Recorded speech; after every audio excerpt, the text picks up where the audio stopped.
Welcome to DarkWoods Paranormal, brought to you and produced by Unbox Media LLC. I am your host, Gabriel Von Graves, and alongside me, the enigmatic Raven Knight. Together, we journey beyond the veil of the ordinary into a world where reality meets the supernatural. Each week, we guide you through tales of the relentless spirits, shadowy cryptids, and conspiracy theories that challenge what we think we know. Whether drawn to folklore, urban legends, or forces that have haunted humanity for centuries, DarkWoods Paranormal offers stories that captivate and disturb. Stories that might just keep you awake at night. So listen closely as we explore the secrets buried in shadows. Step into the darkness with us. This is DarkWoods Paranormal. Let the journey begin.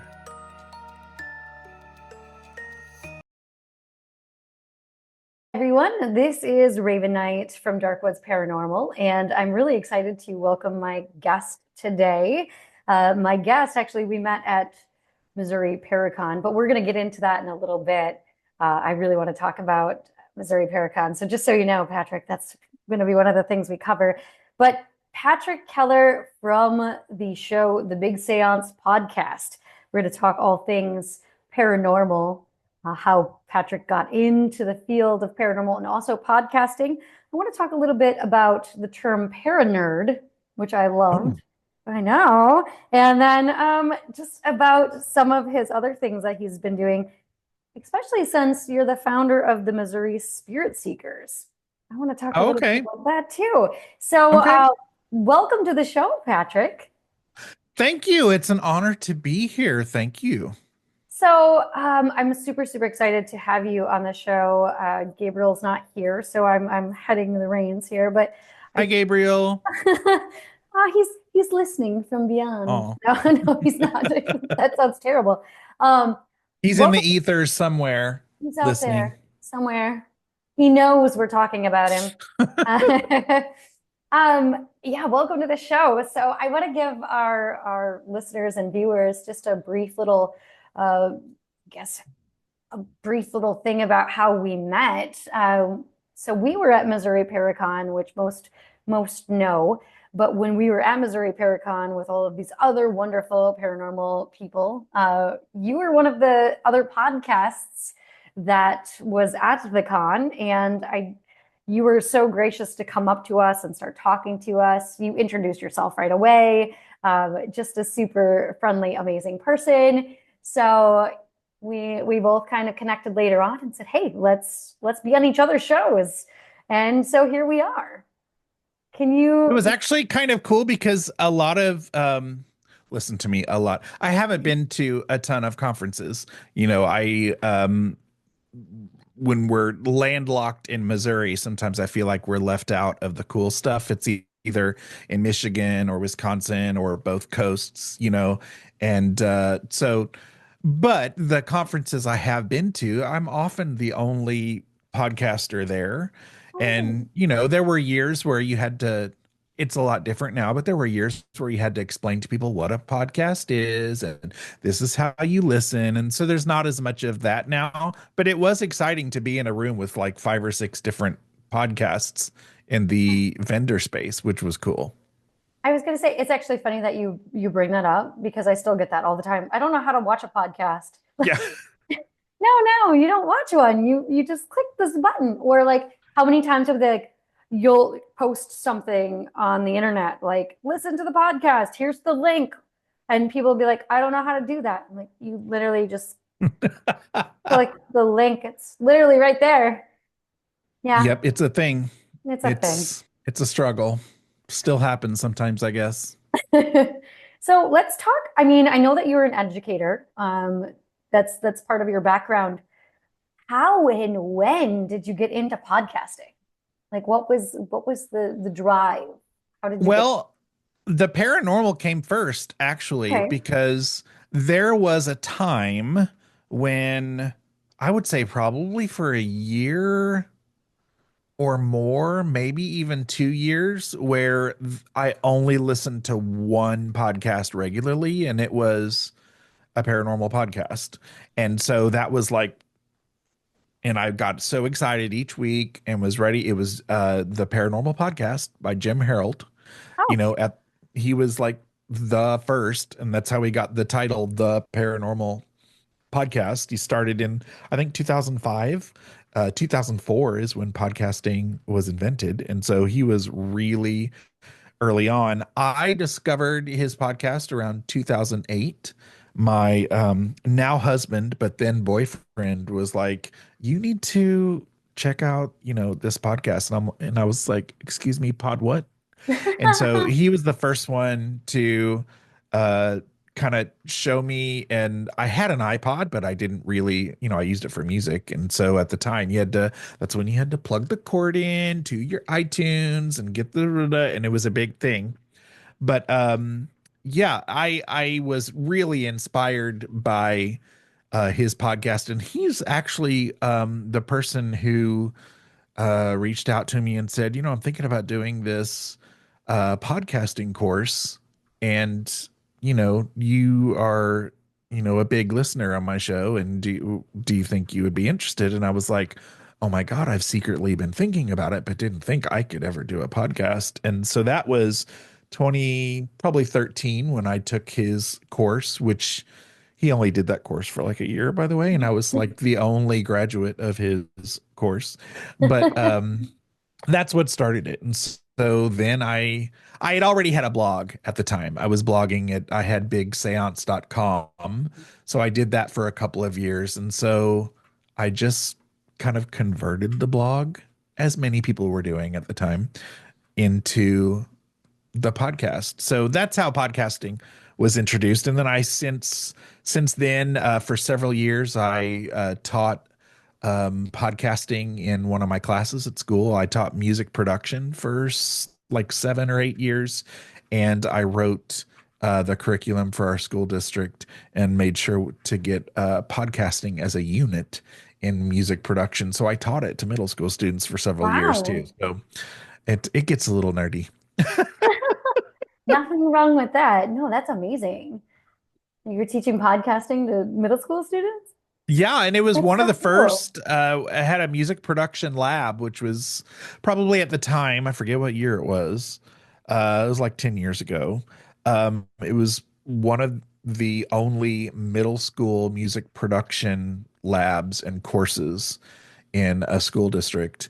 And, there were high schools that had it. And of course, it's a big college thing. And so it was kind of cutting edge. We had to figure out, we used GarageBand mostly, and we would use Audacity, and um, but we did some video stuff, uh, video editing, but also, yep, recording your voice, but also producing music, and making some sweet jams. And it was Cool. the really cool class there for a while, because not everybody, you have musicians. I think for most of probably you and me, when we were in school, if you were in public school, maybe you either are in band or choir, or maybe Mhm. orchestra, or you did, you had drama too, maybe. But it was like, well, you're either a performer or that's the only option you have. Well, not everybody wants to be on stage or in the spotlight. Some people like to be behind the scenes or just be in their own little world. And I found that music production and podcasting, for the first time after like 15 years of teaching vocal music and piano, that I was reaching a different kind of kid. Like I was, even some of the, like, bad boys were like, "Oh my gosh, Mr. Keller, this is so cool." I was like, "Oh my God, I've never connected with the bad boys before. This is kind of cool." All of a sudden a different group of kids getting inspired, and it wasn't a performance thing. It was a creativity thing. Wow, that's so cool. I really love that. No, very cool. And I wish I would have taken a class with you, but I wish it would have been a thing when I was in funny middle though, school. like, yeah, that never happened. But oh, I love that. I do want to talk, of course, about paranormal stuff. Mhm. So you did say that the paranormal stuff actually happened before the podcast stuff, or before you did this podcast. So can you give me, some of your, I guess, background or history in paranormal and what brought you into the paranormal field itself? I often have thought about if I had early paranormal experiences, because I usually say it happened later in life for me, I Mhm. didn't grow up having experiences. I didn't live in a haunted house, things like that. And I'm sure, I can think back to like, I'm sure if someone told me a ghost story, I would have thought it was cool. And I loved Halloween growing up. Like I was a big Halloween kid, but I don't remember being fascinated by it or really thinking too much about it until um, probably around 2007, 2008. That's when I started having what I've always called my spiritual shift. And it was a combination of like three or four things that I give it credit to it. And that is a book. It was a book. It was, of course, and I used to get kind of embarrassed when I would say this, but it was sci-fi's Ghost Hunters. And it was the podcast, the paranormal podcast, like I said. So a book, a show, a podcast, and that got it started. And then all of a sudden, and this I'll back up just a little bit. I never read growing up, hated reading. Mhm. And I used to even tell my kids back then, I was like, I regret not really loving to read. I hated reading. I feel Mhm. like I missed out. But even then, when I said that, like I hated reading. And, in college, I would only read when I really had to read. And, let's face it, in high school, when we were supposed to read the book, I did I really read the book? I don't know.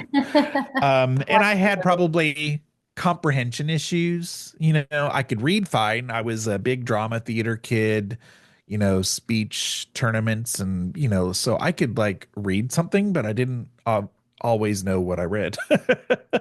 But I had an ex of mine introduce me to a series. It was a book that was in a series, and I don't remember why, but he was like, "No, for real, you are gonna love this book." And I'm like, "Right, sure, I'll borrow the book and I'll give it back to you in a month and say sorry, I didn't read it." I ended up, I don't know why, but I ended up sitting down and reading that book, and I can't explain it, but sure enough, I loved the book, and which led me to the second book in the series and the third book in the series. It was the Tales of the City series, which is from the 70s and 80s, and it's still going. Um, and so I all of a sudden was getting addicted to reading, and then it was fiction. So I was reading at that time around 2007, 2008. I was reading about a book a week, and I was almost 30 at that point. And so I was having this, what a lot of kids have in middle school when they're reading Harry Potter or whatever. I was having it at age 30, and all of a sudden I was really proud of the books that I was reading, and I collected them, and I still am this person. I have to read the Dead Tree version, and I have to have a shelving ceremony. My listeners laugh at me because I have a shelving ceremony every time I read a book. And so it gradually shifted from fiction to the paranormal and spiritual topics, mostly nonfiction. And so for a couple of years, I was reading, like I said, a book a week. And then, of course, that led to, okay, I want to dive down this road of meditation, and I want to try channeling. And which is funny because one of the first things that I experimented with was channeling. It's like I did it backwards. Like you don't jump into channeling first. It So doesn't. of course I failed, but jumped into tarot, and I just couldn't get it enough. I jumped into all the tools and techniques and EVP and astral travel even, which makes me laugh because I was having some weirdo dreams at that time that I was, reading about astral travel, and I couldn't get enough. And I hear this from a lot of listeners when they're going through this stage. Sometimes they go through a year of like can't get enough. They want to just dive into it all, and it's overwhelming, right? Mm-hmm. Anyway, it led to me starting a paranormal investigation team, which is now inactive. We're not necessarily a group anymore, but I do investigations on my own sometimes when I am asked, but it's mainly just for fun now. But yeah, I started my own paranormal investigation team, which was my family, which is fun. Mm-hmm. And then I had to have a place to to share about all of my experiences because, like you and I talked about in a previous conversation, not everybody in my life was open to just sitting and nerding out about the paranormal. And so that's when BigSeance.com started. It was a big blogging time. So I was blogging daily and just sharing my experiences and processing things because I didn't have any. My husband didn't like talking about it, and he's still not, he's very supportive, but it's just not his thing, right? So I still sometimes don't have somebody to bounce off ideas. And so, the blog for 2 years kind of transported itself into a podcast, and, you know, and then it's been like 10 and a half years of the podcast. So, Which is incredible, by the way. 10 and a half years of doing this podcast. And I'm sure that you've probably had the most crazy experiences doing it. I would just assume maybe some very interesting oh, things, very interesting guests. I want to talk about some of your guests that you've had on the show and kind of um, some things that you might have learned from not just having guests, but learned from the guests themselves. Is there anything that you can tell us about that? um, it's funny. I have certain memories of guests that stand out. But the biggest thing I can tell you in general is that yes, I have learned a lot from my guests, and I've also had just regular old people on my show. I didn't always just look for the big names, and so I learned from those people too, which is cool. But I have gotten a little more skeptic over the years, which my listeners usually find shocking and maybe don't understand. I've always been kind of 50-50 in the middle, openly skeptic. My brain fights with the other half constantly, and that's one of the things that wore me out in the paranormal investigation world, because when you want something to be paranormal and you really want to find something paranormal, but then the other side of your brain is just going, oh, please get over yourself, and writing it off constantly. It wears you out a Yeah. little bit. But that's one thing that I've learned. I've learned to not have a belief set in stone because I'm constantly changing my opinions. I've learned to let other people have their opinions, and because they're on the same journey or they're just on a different place in the journey. And the bottom line is we really don't know anything about the paranormal, even if we think we do. And so we might just not get all the answers. And I don't think it would be fun if we had all the answers anyway, That's you actually a know? very fair point right there, isn't it? Like, Yeah. yeah, there is something kind of fun about having the mystery, The mystery. about speculating. I'm a huge speculator, but there's something really fun about that. Like, oh, what Uh-huh. is out there? There's something else out there. I love that you said that. I do. Absolutely. You were talking about guests, though. I will always, always, always. I was telling you earlier about Guy Lyon Playfair, who was the original, one of the two original investigators in the Enfield poltergeist case from The Conjuring. Conjuring 2, was that the Enfield? I think Conjuring 2 was Enfield's story. And I was one of the last people to interview him in the UK. And, he's since passed away, but I was so nervous. I don't know why. I was so nervous to, first of all, that was one of the first times I'd connected to somebody outside of the US. So that made me nervous. And then also he was really old, but also really like a big person in the, kind of paranormal world now, and worked with the Society for Psychical Research, and very respected. And it was the greatest, coolest conversation. And I loved it. I just wanted to give him a hug. And also, Uri Geller, the spoon bender, interviewing him was like one of the weirdest experiences ever. I fell into that interview. That was luck because he just doesn't do interviews. And he was in some documents that just happened to be released by the CIA that week that I interviewed him. So I was the first one to interview him after that. And at the end of the interview, I always shared that he was like, "Okay, now stop recording." And I was like, "Okay, Uri, I'm not recording." He's like, "No, for real, stop recording." I'm like, "Okay, I'm not recording." And so he said, "I just wanted to tell you how nice this was." And I remember, and I don't have it recorded, so I don't remember, but he flattered me by telling me something that I did great. You know, he was like, "You do a really good job," or whatever. And then he was like, "Just so you know, I'm fairly confident that the CIA is, maybe not CIA. I'm not into all that stuff, so I don't know what the lingo is, but basically some government entity," he said he was fairly confident, was listening in on our conversation. And I was like, "Neat. Thank you for letting me know." So when we disconnected, I had never been one of those people that wanted to put my post-it, over the camera. And I was like, "Okay, thank you. If you were listening, you're free to leave now." I was a little creeped out for a couple of hours after that conversation. But yeah, I mean, I'm a sucker for psychics and mediums and any book by a psychic medium, and I love to have conversations, with psychic mediums.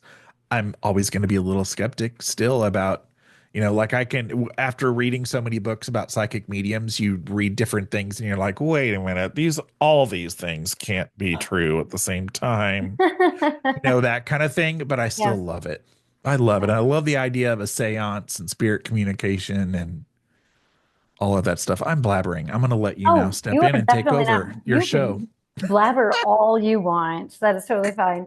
I do want to talk, like you said something about how you've turned into a little bit more of a skeptic in the Yeah. last couple of years.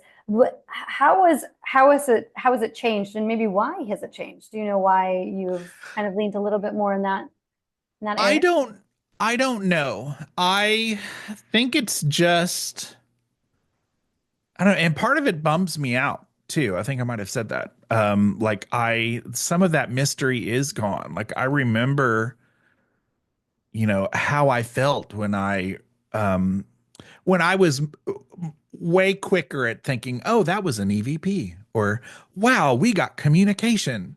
And I've had moments where I cried when I thought that I had communication when, a year later, when we learned more about smartphones and before airplane mode was a thing, and then you're like, "Oh, maybe that's what it was." And I wasn't communicating with, Joe Bob. And so those tears that I had was just maybe I, I'm obviously being dramatic, but just after a while, as you learn things, you can't go back.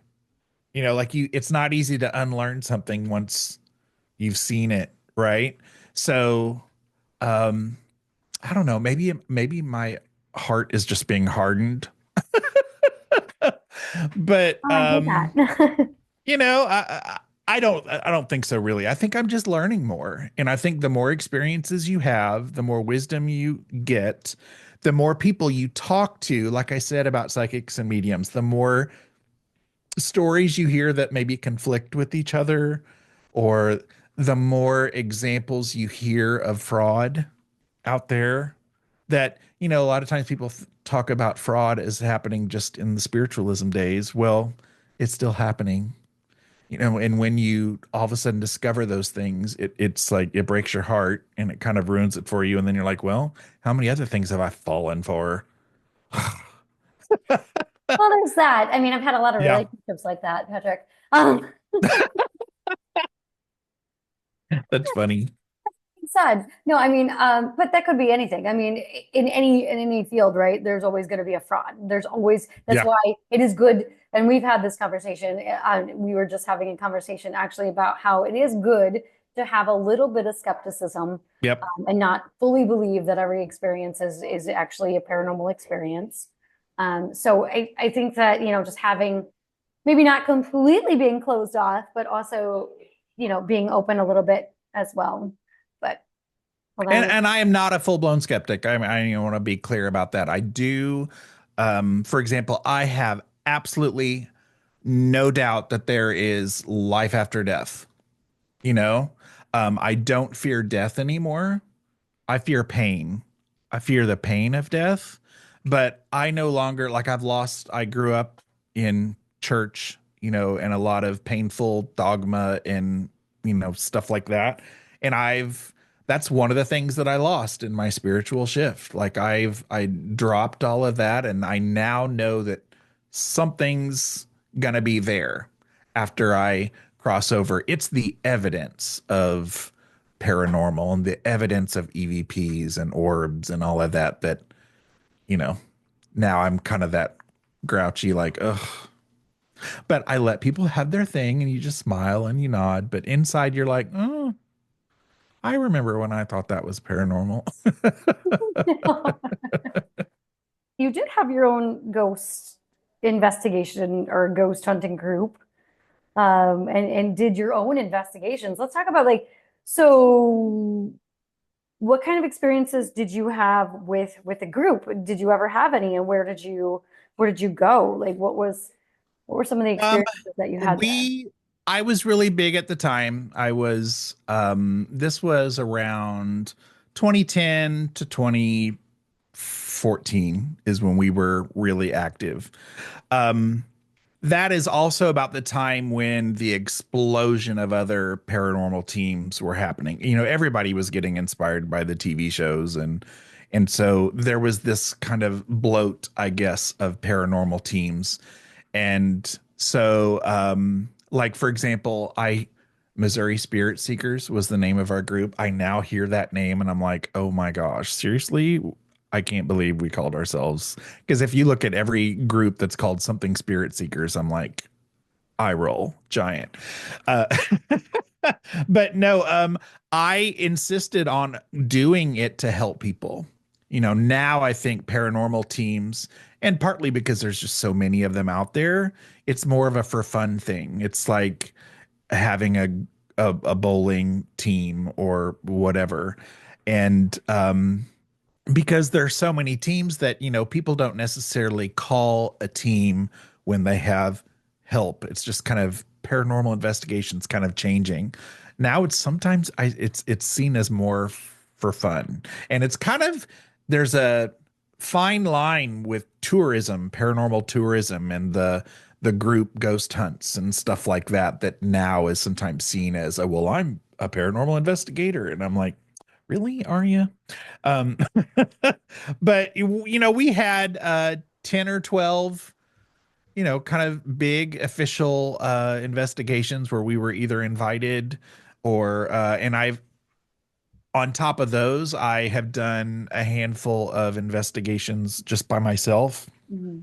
My family is long distance from me, well, 3 hours away. So sometimes it was just a matter of, well, I'll come out and I'll see what I can do. And um, so the experiences that usually show themselves to me are usually things that I hear. Yeah. EVPs was like a big thing for me. I did a lot of EVP research and experimenting on my own, just in my own house for several years. Um, and so I've never been that person that's like, oh, I want to catch it on video. I'm like, that's like everybody always has hours and hours and hours and hours and hours of video footage, and where's all the evidence? It's usually in the audio. I feel like, that's where people get it. And so, man, once you get that first, what I think could be an EVP, um, it's like magic. You'll never forget that. And so then I was like, I was addicted. And so from there on, like things like spirit boxes and even like using straight up, not even like you know, uh, not a manipulated radio for a spirit box, but just a plain old radio, like an old Yeah. school radio, experimenting with things like that and white noise. And so I really got into that. And so I haven't seen a lot of things. I've been touched. I've felt things, I've heard things. But not a ton. I've got like 5 or 6 or 7 big moments out of, 15 years of Sure. soaking in it and looking for it and diving into it.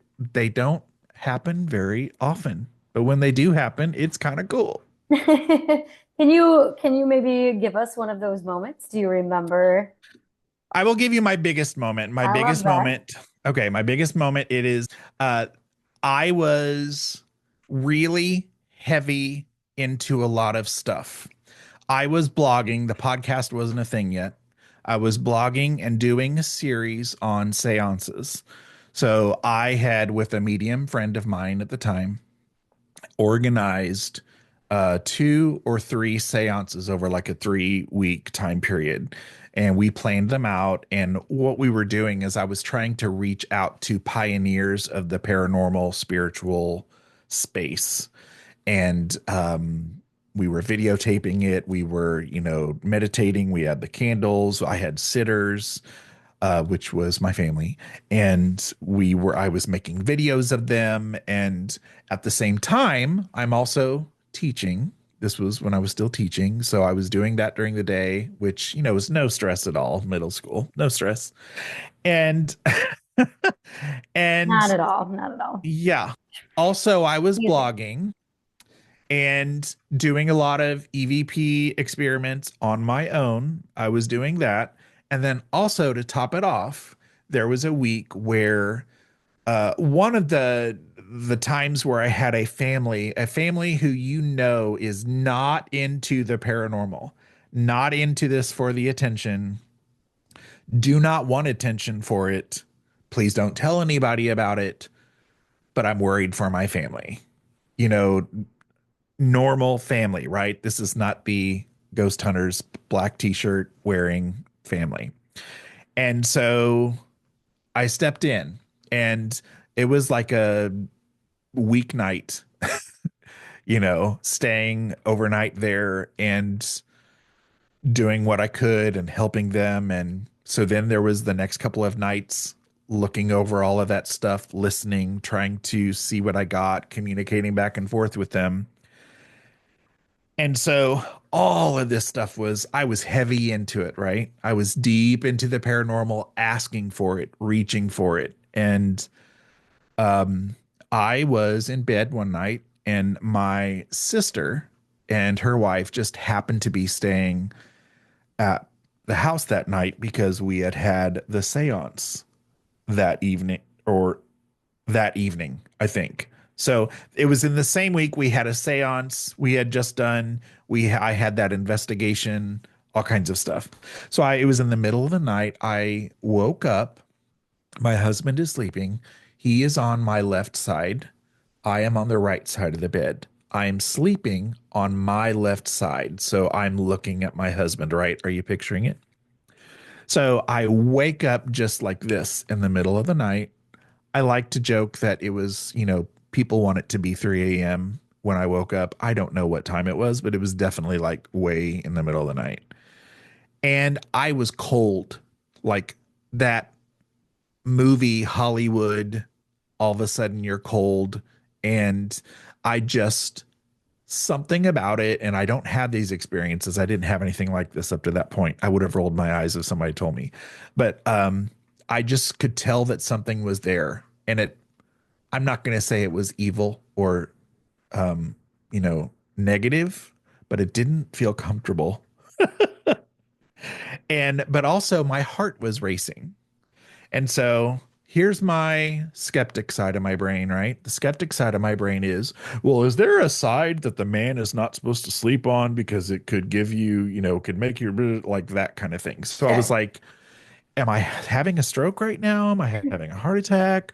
Are my limbs asleep? Like I was feeling them? No, my limbs weren't asleep. But all I knew is that my heart was racing and I was very cold and I felt like somebody was there. And it was one of those moments where I instantly started like praying and thinking white light. I read all these books by mediums. It's like, okay, imagine the white light, white light. So I'm thinking white light, trying to get my mind in a good place, right? Well, it Mm-hmm. was hard, and I couldn't get into that place. I could not. And all of a sudden, I swear to God, I promise you, because I hear myself saying this and I know it's weird. But so I'm on my left side, still facing my husband, and a cold hand reached over the side of the bed and grabbed my shoulder, my right shoulder, the one that was up, you know, and Mm-hmm. this was really quick and pulled me flat. So grabbed my shoulder, pulled me flat onto the bed. I instinctively reached for the hand, felt the hand. I grabbed the hand, and the hand quickly retreated and went back over the side of the bed. Wow. I didn't see it. I think intuitively, whatever intuition I have, intuitively, it was a cold, black, dead hand. And so, of course, I'm lying in bed. My husband is still asleep, sound asleep. And I'm thinking, WTF? Um, and am I awake? So I'm thinking, am I awake? So I literally had that. I couldn't believe I was pinching myself, but I was like, okay, I can feel a pinch. I am awake. I had an early iPhone at the time. I go to the recording app. The next thing I could think of was to hold my phone up in the air. And I don't want my husband to even know that this is happening because I would be embarrassed because this is not his thing, right? He is not interested and he would roll his eyes. So I go, is anybody there? And are you wanting to communicate with me? Because I was not about to get out of the bed. Okay. I Right. am typically not afraid of the paranormal at all. I was afraid that night though, and my feet were not going to go onto the floor over the side of the bed. And after a while, I don't know how long it took me, and I don't know how. I don't know how I did. I can't believe I did, but I eventually went back to sleep, and I woke up the next morning and I listened. I looked for that recording and I was like, okay, well, first of all, I have a recording. So I know I was awake at least for the recording. Was I possibly in this half asleep, whatever they call stage, of half sleep, half awake? I don't know. All I can say is I am pretty darn confident that I was awake and, processing it all. And, I've always been the person who poo-pooed that whole bringing things home, hitchhiking thing. But I really do think that I probably was in a little too deep that week. And at the same time, though, I don't regret it. There was a time in paranormal investigation where we and a lot of paranormal teams still do this, where they will meditate or pray or say, we only want to reach out to spirits from the light or whatever. And after a while, I thought, why am I doing that? Because if that's going to close me off of experiencing even anything, because I don't know how it works, I don't want to close off the opportunity of having an experience. So I stopped doing that. And I'm not even in a I'm not in a place where I'm ready to say that it was negative, or I'm not a demonic, belief kind of person. But because part of myself wants to keep an open mind, like, what if it was great Aunt Betty and that is the only way that she could, you know, get any kind of energy to happen, and she maybe doesn't know what she's doing, or maybe the only way she knew she could get was just a touch and it just happened to scare me, you know? And so why am I now going to say, get an exorcist and, like, go away and you're not welcome here, when I don't know what it was, So Exactly. anyway, it was a really weird experience. I sometimes get embarrassed telling it because I know how it sounds. But again, that was the biggest experience I've ever had. And Wow. it is weird. And I'm not entirely, I could there possibly be a reason for it? Yes. Could it possibly not be paranormal?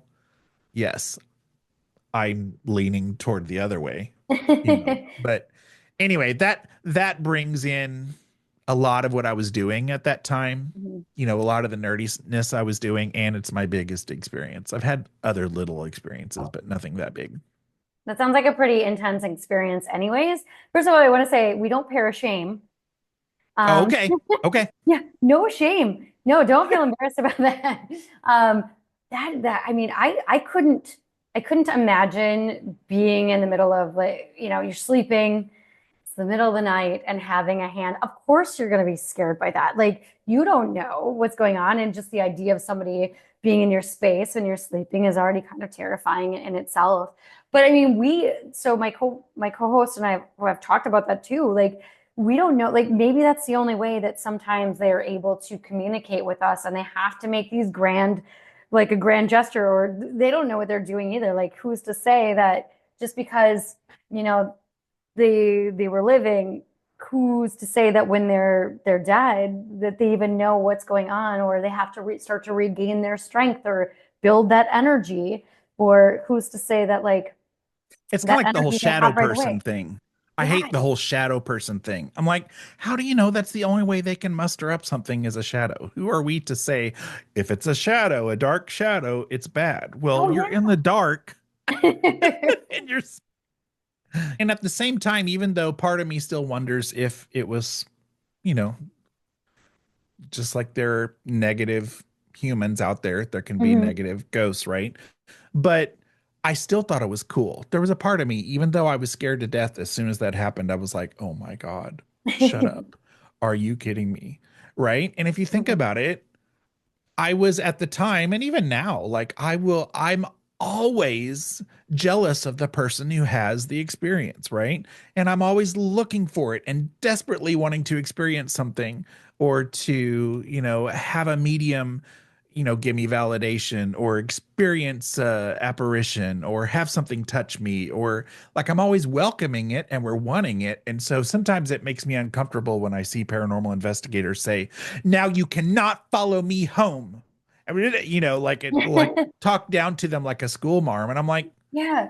well, you spend all your life asking for it, and who are like, it just sometimes it annoys me. I'm like, then don't ask for it and don't be a paranormal investigator if you don't want to have experiences. It's I one don't of the know. things that I would think comes with the job. Like, Yeah. honestly, I think that's that you're in that space. Like, that's just kind of part of it, I would think. Hmm. Uh-huh. Um, yeah, I don't get that either. But I, We yeah. sometimes there are some of us that, and I probably have been guilty about it sometimes in investigation, but sometimes we talk down to ghosts like they're children, Yes. you know, like they don't know as much as we do. Yeah. Like, let me help you understand what it's like to be dead. Excuse me? Yeah. No, they know what it's like. That's them. We don't. They know more than we do, probably, Yeah. I, Yeah. I guess you had said something earlier that I kind of want to touch on a little bit. And uh, I guess how like there are people out there that now just do ghost hunting because they think it's cool, which I mean, it is. It's fun. It could be fun, like all Absolutely. those things. One of the things that always bothered me, especially when I was growing up and watching all of the ghost hunting shows that I watched, was the fact that they go into this space, they try to find a spirit, they try to communicate with these spirits, and yet at the end of the day, they're just leaving that space. There's no like, let's help you cross to the other side. There's no, let's try to help you. That always bothered me about these kinds of shows. And I'm like, why are you not? I mean, we might not know what we could do necessarily to help the spirits, but that always kind of rubbed me the wrong way. Like, wouldn't you think that you're going into this space, this family's having, maybe a family's having some trouble or something's going on, aren't you going to try to at least, help if you could? Yeah, and that's something now that I feel like, and I don't watch a ton of paranormal shows anymore, but I feel like we've kind of lost that part of it. Now, the big shows are always going to the Waverly Hills and they're going to the asylums and they're going to, we don't really cover or show going to a family who is really needing help. We don't see that. And therefore, I think, I don't know. I also think it's a different space. Like, I don't feel like paranormal teams are necessarily seen anymore as, you're not looking at the yellow pages and looking for a paranormal team because I've got a ghost experience. Yeah. It's, oh, cool, let's go experience this. And at that point, it kind of started seeming silly to me. I was like, I'm here to be serious about it. And even now, you still see websites of paranormal teams saying that they're serious and they want to reach out and they want to help people, and they've got Slimer on their website, or they've got like fire and a skull, and I'm like, the people reaching out to you, if they really really need help, they're not they're going to see that skull and they're going to see Slimer, and they're not seeing serious helpers. Sure. You've been doing this for a long time. What have you seen like as a trend that's emerged, that either something that's helped the field or something that's hurt the field? I guess we could do both, like what are things Oh that have, yeah. yeah. Let's start I with, also I also should definitely point out that I am not an expert at anything. I'm a nerd at a lot of things, hey, and there's I've nothing wrong with that. tried a lot of things and failed at a lot of things. But I am certainly not an expert, and I also have really slowed down, particularly when it comes to like the tools and stuff. Tools have come a long way in 5 years. The tools, and I've now they've passed me. I don't know a lot about them. But I think, and again, it just might be my bias, but I think like the world of like the category of spirit boxes, that EVP, what they used to call like transform EVP, and I forget the other. Transform EVP would be like just straight up old school EVP session, and then you have more of the ITC, the instrumental transcommunication spirit boxes, white noise, Hmm. the wonder boxes. Maybe that's not a good example, but you know what I'm saying, like Yeah. those types of things where they're manipulating things. I think partly those things are just more entertaining for us, but I for example don't just sit down and have a straight up EVP session in silence anymore, because kind of like we have short attention spans now. Yeah. Yeah. I get bored when and I'm not going to sit there and listen to an hour long silent EVP session, because I'm probably not going to hear anything anyway, because that's how it goes. But it's more exciting when you have the spirit box and things. But also, I think there is something to it. There could be something to it. Hmm.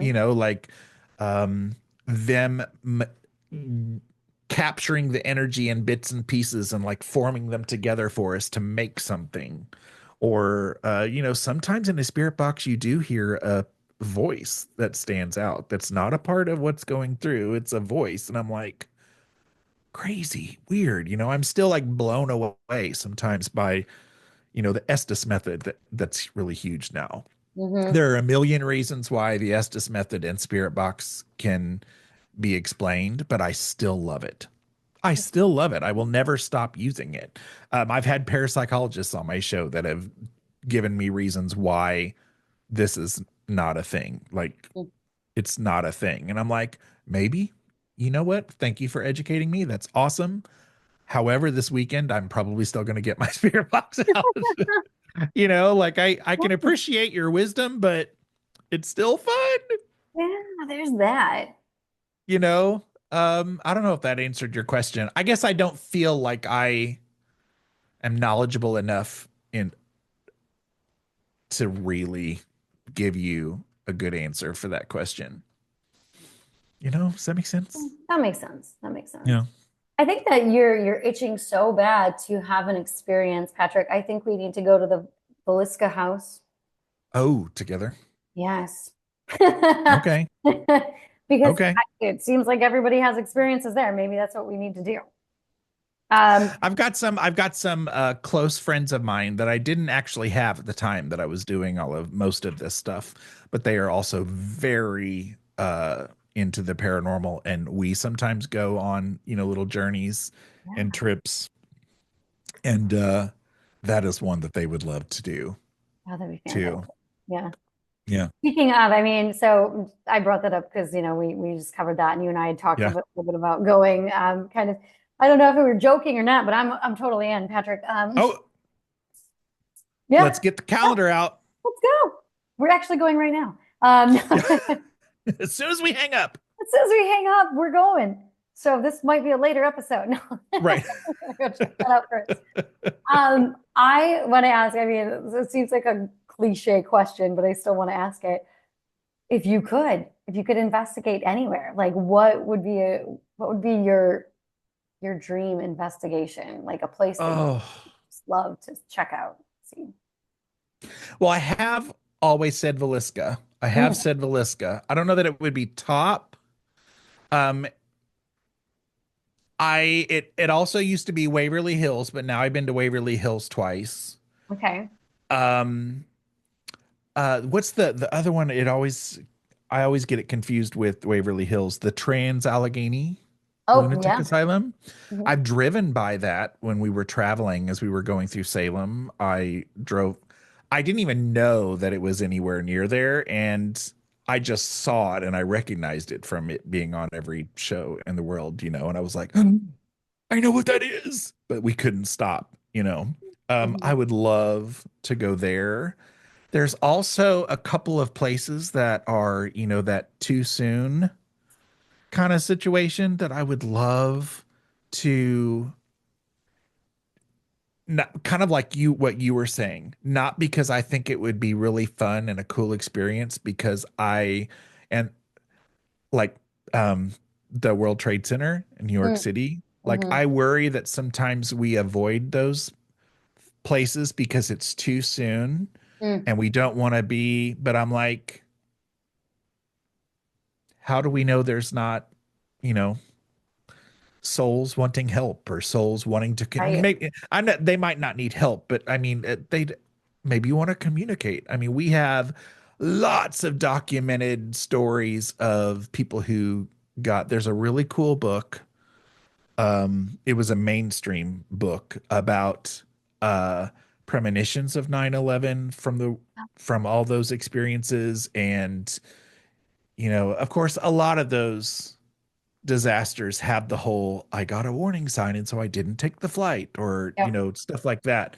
But there's also in that book, I'll if you're interested, I'll have to look. I don't remember the title, but there's also um spouses who say they have evidence of after the fact their loved one coming back and telling them they're okay, or whatever. The World Trade Center would be one of those. I hear where there was in Japan, there was that huge tsunami, and it was on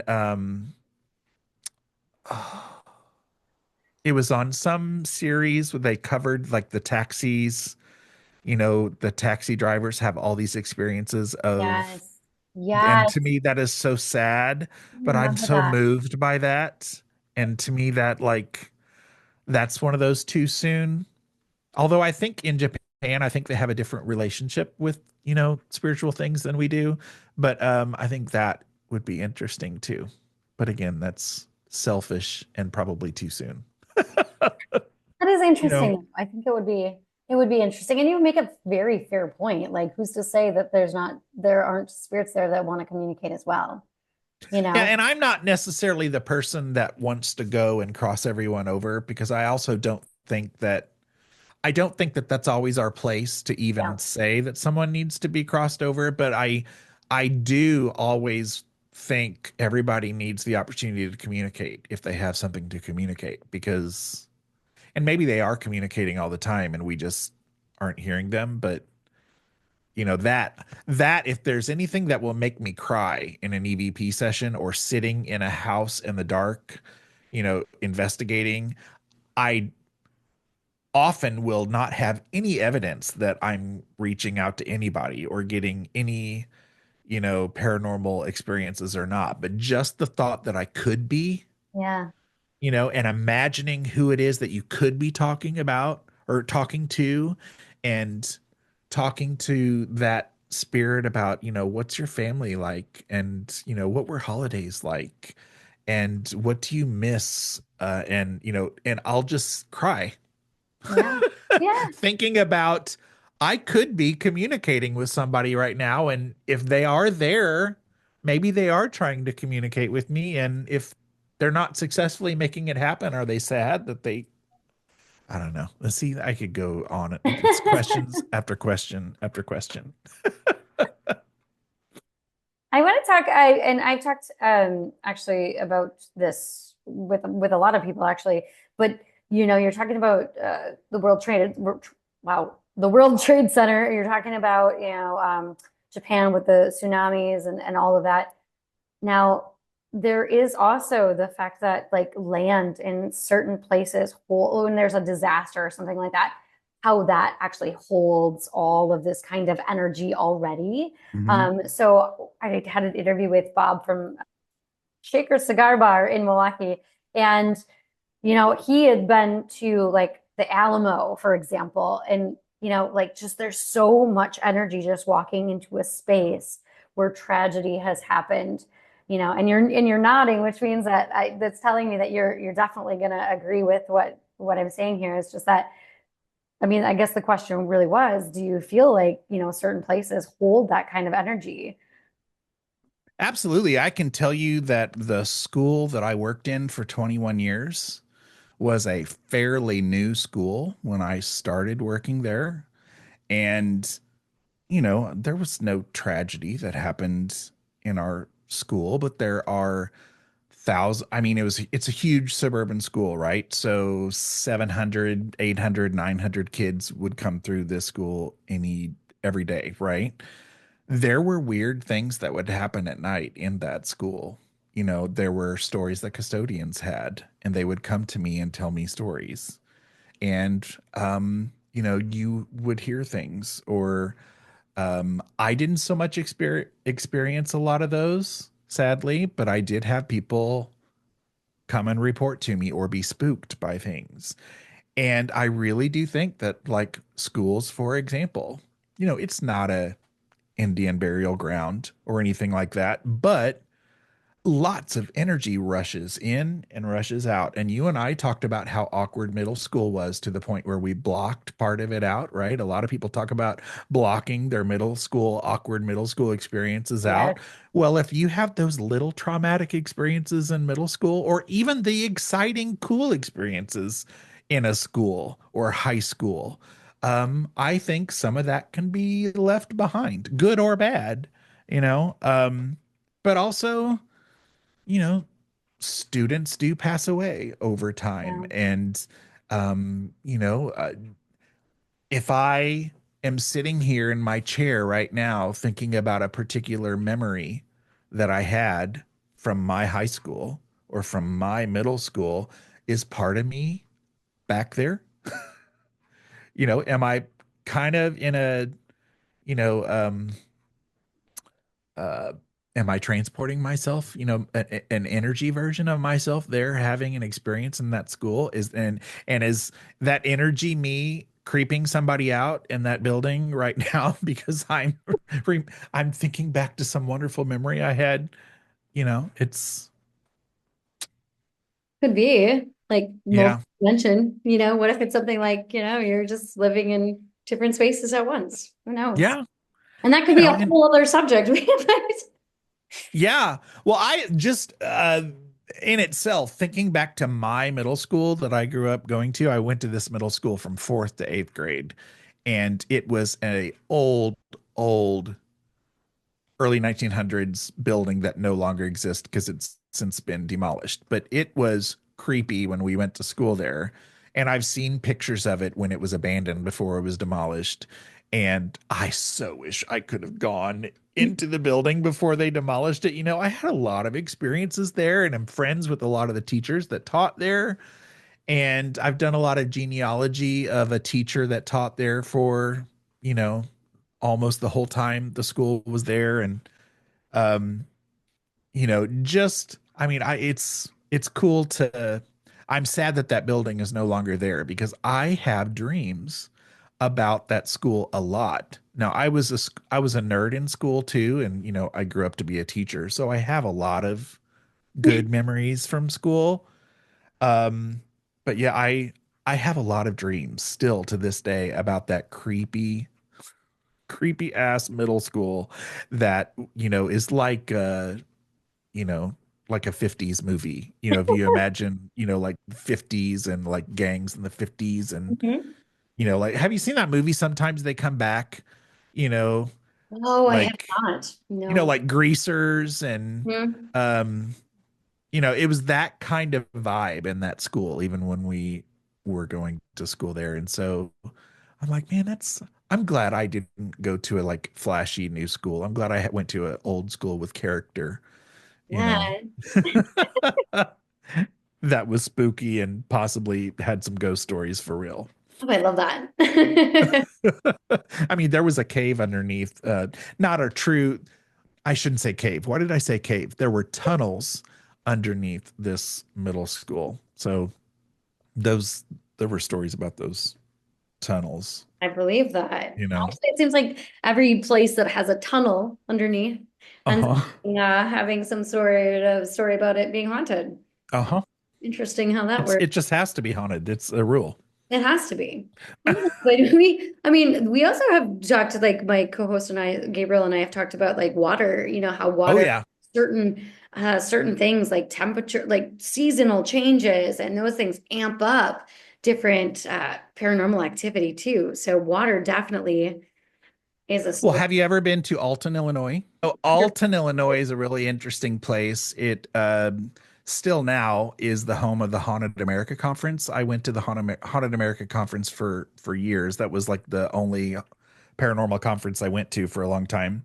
And I mean, it has a lot of really cool character old buildings and a lot of haunted locations that people talk about. And there is a high concentration of um oh my god, I'm going to forget the stone, that like all of the buildings are made from Limestone? limestone. Yes. And so there's a lot of theories about limestone and the it retaining residual energy and So interesting, right? And Mhm. how it could be like tied to things like limestone or water or whatever it is, but or tragic events, like energies all connected. Well, and Yeah. rivers and oceans, in their time were like highways now, like all the accidents that are on highways now, riverboat disasters, Yeah. Yeah.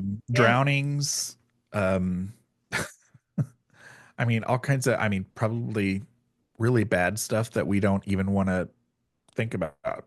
Probably. Well, I just want to tell you, it's been fantastic talking to you. You are just an incredible person. Very fortunate to meet you at Paracon. Um, Same. so that was, I mean, out of all of the things that happened at Paracon, I think my favorite was meeting people such as yourself. So I'm so happy that we were able to meet and connect and have these conversations. And I would love to, of course, do this again with you. I could probably talk to you all day, I think. Yeah. Yeah, I mean, really, I mean, all day. we've done it for over 2 hours, really. Yeah. By the time we did my podcast and then yours, I mean, we just keep talking. So say little do the listeners know we've been doing this all day. Yeah. I would still do it all day because there's so many things, like especially in the paranormal world, like that you could touch on, or so many rabbit holes you could fall down, or so many conspiracy theories we could talk about, but we only have so much time, which is unfortunate. What are your plans for the future with maybe the big seance or just yourself, or what do you have going on? Can you tell everybody where to find you, all of the socials you have, and Absolutely. Thank you. So I am fortunate enough. I loved being in education. I have a lot of good experiences there, but I was fortunate enough to have the opportunity to retire early and buy some years, and be able to legit retire at a oddly young age, but that frees me up to do things like podcasting, as you know, is my jam, outside of just the paranormal in general. And so, part time, I produce and edit podcasts, other people's podcasts, and absolutely love it. I love the behind the scenes part of podcasting, maybe even more than having the conversations, you know. So for a while, I kind of slowed down on my own podcast, but I'm kind of picking it up again. You can find me at bigseance.com. You can also find the Big Seance podcast on Facebook, even though Facebook makes me want to stab my face off twice. Sometimes I'm on Facebook. I'm also on Instagram. Um, and yeah, Okay. thanks for having me on. This rocks. Well, you rock. You You're rock. spectacular. You're spectacular. And I'm excited to see where DarkWoods Paranormal goes. Well, thank you. We are too. And, I think that having wonderful people on, such as yourself, is definitely going to help a little bit. But it's been fantastic. So thank you so much for you just hanging out with me tonight and answering some questions about how you got into the paranormal. And like always, like check out Patrick, check out the Big Seance podcast and check out what you're doing. And I want to just keep following you and seeing where you're going too, and listening to those interviews that you have coming up. And you and I have to schedule a Villisca murder house investigation. Bring it. We're bringing. I'll do laundry tonight and start packing. Oh, I was going to do that already. Yeah, I was already on it. You've been folding laundry while you were doing this interview, weren't you? You guys missed it. I was already.